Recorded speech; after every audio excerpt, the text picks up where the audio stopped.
आज मैं आपको लोकपाल और लोकायुक्त के नोट्स दूंगी, वो भी सुपर फास्ट। अब रुकने की कोशिश नहीं करेंगे क्योंकि जल्दी जल्दी लोकपाल, लोकायुक्त, प्रथम प्रशासनिक सुधार आयोग और सेकंड प्रशासनिक सुधार आयोग दोनों को ही मैं आपसे वादा किया था, तो मैंने कहा दोनों को मैं पूरा करवाऊंगी। तो कोशिश करती हूँ 2 दिन में, अभी कितना होता है, जितना वीडियो एडिट होगा उतना ही करूँगी। और शिक्षण वीडियो में कल मैंने आपको शिक्षक के पढ़ाए थे, लेकिन वो मेरा फ़ोन था, आपको क्लियरिटी अच्छी नहीं दिख रही होगी, आपको आवाज़ अच्छी नहीं आ रही होगी। तो शाम को वापस से मैं कोशिश करूँगी कि पूरा का पूरा वीडियो वापस से, ये जो फ़ोन मिला है ना, अभी इस फ़ोन से अगर फ़ोन मिल गया तो बना दूंगी, नहीं तो ये तो बनाऊँ। अभी आप मुझे सपोर्ट करोगे, अगर मेरा चैनल मोनेटाइज हो जाए ना, तो मुझे किसी की, कहते हैं कि अभी मांगने की ज़रूरत ना पड़ेगी। लेकिन कोशिश करने वालों की कभी हार नहीं होती, मैं भी कोशिश कर रही हूँ। सर्वप्रथम लोकपाल को देखते हैं पहले, फिर लोकायुक्त देखेंगे। लोकपाल जो केंद्र लेवल पे होता है, लोकायुक्त जो राज्य लेवल पे होता है। इस पर सर्वप्रथम है ना, स्वीडन में 1809 में भ्रष्टाचार को नियंत्रण करने के लिए ओम्बुड्समैन इसकी संस्था की स्थापना की गई, जिसका शाब्दिक अर्थ क्या होता था, जनता का प्रतिनिधित्व।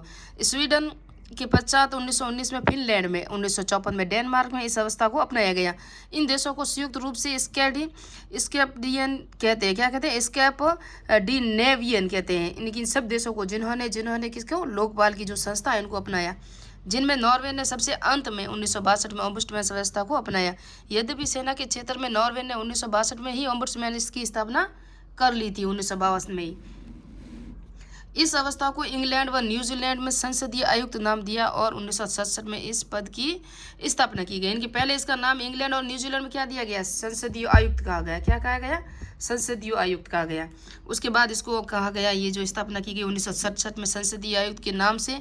और फिर ये जो वापस से मैं बात बार बार रिपीट कर रही हूँ, भारत में लोकपाल संस्था का इतिहास, भारत में क्या है लोकपाल संस्था का इतिहास वो देखेंगे।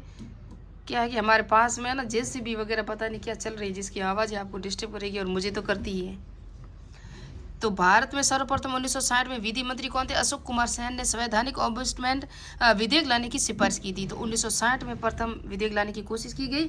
सर्वप्रथम 3 जुलाई 1963 को लक्ष्मीमल सिंघवी ने यह सुझाव दिया कि भ्रष्टाचार को रोकने के लिए केंद्र में लोकपाल और राज्यों में लोकायुक्त पद की स्थापना की जाए, जिसका समर्थन 56 यानी कि सुप्रीम कोर्ट के न्यायाधीश गजेंद्र गडकर ने भी किया। यानी कि 3 जुलाई 1963 को लक्ष्मीमल सिंघवी कह रहे हैं कि भ्रष्टाचार को रोकने के लिए जो केंद्र में लोकपाल और राज्यों में लोकायुक्त की स्थापना की जाए, जिसका समर्थन सुप्रीम कोर्ट ने भी किया था। सुप्रीम कोर्ट के जो न्यायाधीश थे ना, गजेंद्र गडकर ने किया था। राजस्थान प्रशासनिक सुधार समिति प्रथम, जिसने 1962 और 63 के दौरान कार्य किया, और जिसके अध्यक्ष कौन थे? सर्वप्रथम जिसके अध्यक्ष हरिश्चंद्र माथुर का, जिसने भ्रष्टाचार को रोकने के लिए ओम्बुड्समैन संस्था का सुझाव दिया। तो ये हरिश्चंद्र माथुर है ना, ये राजस्थान के थे। कहाँ के थे? राजस्थान के थे। यहाँ से इन्होंने सिफारिश भी की थी और इन्होंने भी मांग की, यानी कि ये आपको दिख ही नहीं रहा था क्या? यहाँ ये रहा प्रशासनिक सुधार आयोग, जिसमें ये जो मांग वगैरह की गई थी, भ्रष्टाचार को रोकने के लिए ऐसा सुझाव दिया कि ऐसा होना चाहिए। मेरे पास कुछ कमेंट आए कि पीडीएफ दे दो, तो पीडीएफ मेरे पास नहीं है, मेरा खुद का फ़ोन ही नहीं है, तो मैं पीडीएफ कहाँ से शेयर करूँ। फिर भी एनसीईआरटी की पीडीएफ होगी, आरबीएससी की बुक की, वो मैं टेलीग्राम पे शेयर कर लूँगी। जो मेरे पास बुक की पीडीएफ है, मेरा फ़ोन सही नहीं है ना, मैं आपसे कई बार कह चुकी हूँ कि मेरे पास फ़ोन नहीं है, मैं कहीं से ला के ये सब वीडियो वगैरह बना रही हूँ। सर्वप्रथम प्रथम प्रशासनिक सुधार आयोग ने, जिसका गठन कब किया? 5 जनवरी 1967 को, वेरी इंपॉर्टेंट है, को किया गया। 26 अक्टूबर 1967 को एक अंतरिम report problem of redress of citizen governance यानी कि नाम की प्रस्तुत की, और इसके अंदर में लोकपाल और राज्य में लोकायुक्त पद की स्थापना की सिफारिश की।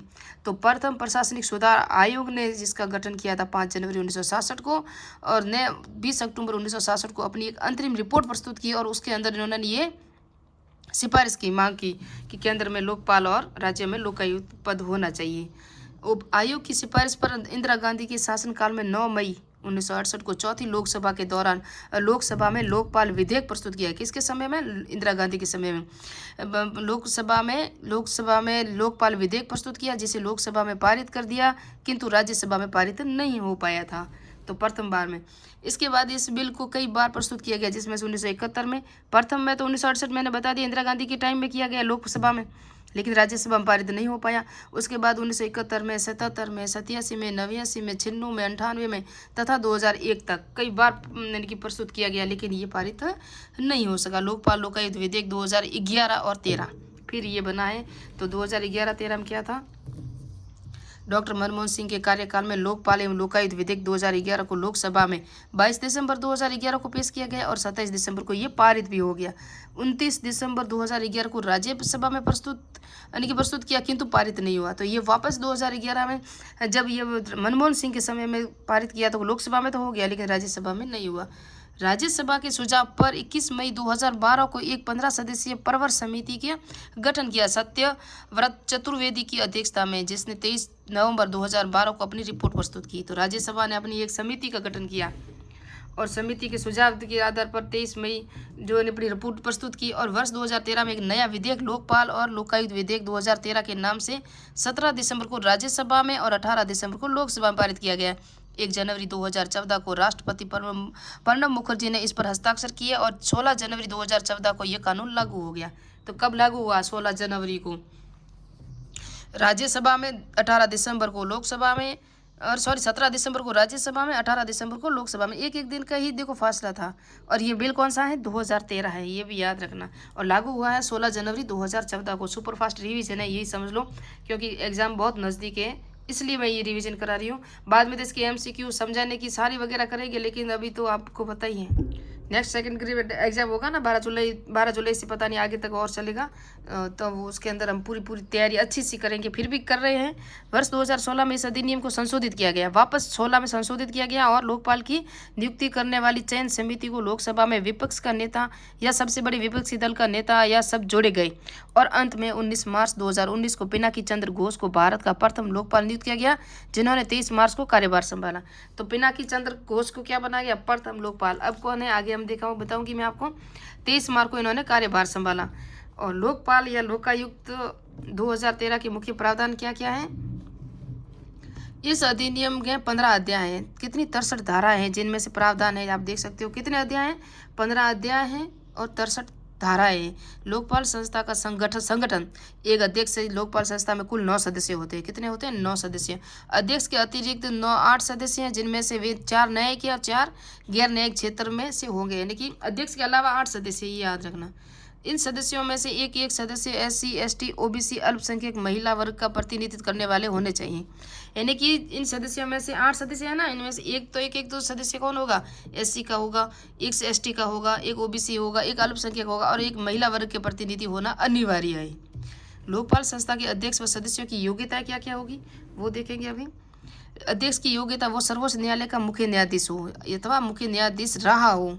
देखो, सर्वोच्च न्यायालय का मुख्य न्यायाधीश हो, अन्यथा वो मुख्य न्यायाधीश पहले था, अब इनकी सेवानिवृत्त है। सर्वोच्च न्यायालय का न्यायाधीश हो या भूतपूर्व न्यायाधीश रहा हो, या इसमें लिखा वे सर्वोच्च न्यायालय का न्यायाधीश है वर्तमान में या भूतपूर्व रहा हो, या समाज का प्रभुत्व प्रतिनिधित्व व्यक्ति रहा हो, प्रतिष्ठित व्यक्ति रहा हो।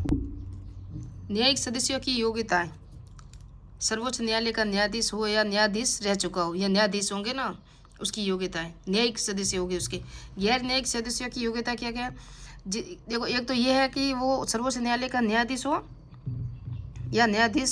या अथवा न्यायाधीश रह चुका हो सर्वोच्च न्यायालय का, और किसी ऐसी यानी कि हाई कोर्ट में मुख्य न्यायाधीश हो या इसका मुख्य न्यायाधीश रह चुका हो। ये हाई कोर्ट का होगा, जिसके अंदर 8 सदस्यों में जो न्यायिक सदस्य होंगे ना, देखो इनकी योग्यता में जो 4 न्यायिक क्षेत्र के सदस्य होंगे, है ना, 4 न्यायिक क्षेत्र से होंगे, 4 गैर न्यायिक के। गैर न्यायिक में तो मैंने बता दिया ST SC OBC वो, और न्यायिक क्षेत्रों में कौन कौन सा होगा तो ये बता दी मैंने। अध्यक्ष जो होगा वो सर्वोच्च न्यायालय का मुख्य न्यायाधीश या रह चुका हो, और ये बता रहा है न्यायिक सदस्य जो 4 है। गैर न्यायिक सदस्यों की योग्यता ऐसे सदस्यों का प्रशासन, सार्वजनिक पद, भ्रष्टाचार प्रबंध, बीमा, वित्त और बैंकिंग जैसे क्षेत्रों में विशेषज्ञ होनी चाहिए, और संबंधित क्षेत्रों में कम से कम 25 वर्षों का अनुभव भी होना चाहिए।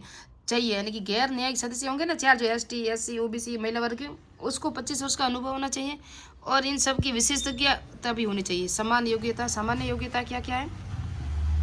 न्यूनतम आयु 45 वर्ष, किसी राजनीतिक दल के संबंधित नहीं होना चाहिए, सदस्य के विरुद्ध सेवा काल के दौरान कोई अनुशासन कार्रवाई नहीं होनी चाहिए, गैर फौजदारी मुकदमा भी नहीं होना चाहिए, है ना। ये इसकी विशेषताएं हैं जो योग्यता है। लोकपाल संस्था के सदस्यों का चयन किस तरह से होगा तो चयन समिति में जल्दी बता देती हूँ।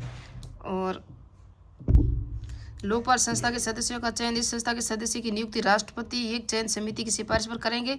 चयन समिति में निम्न सदस्य होंगे: प्रधानमंत्री पदेन अध्यक्ष होंगे, सर्वोच्च न्यायालय के मुख्य न्यायाधीश, लोकसभा अध्यक्ष, लोकसभा के विपक्ष का नेता या सबसे बड़े विपक्ष का दल का नेता। प्रतिष्ठित विधेयिका इसकी नियुक्ति अन्य सदस्यों की सिफारिश पर की जाएगी। जो प्रतिष्ठित विधिवेता होता है ना, उसके अनुसार लाल जो पीछे वाले सदस्य रहते हैं ना, उनकी नियुक्ति की जाएगी।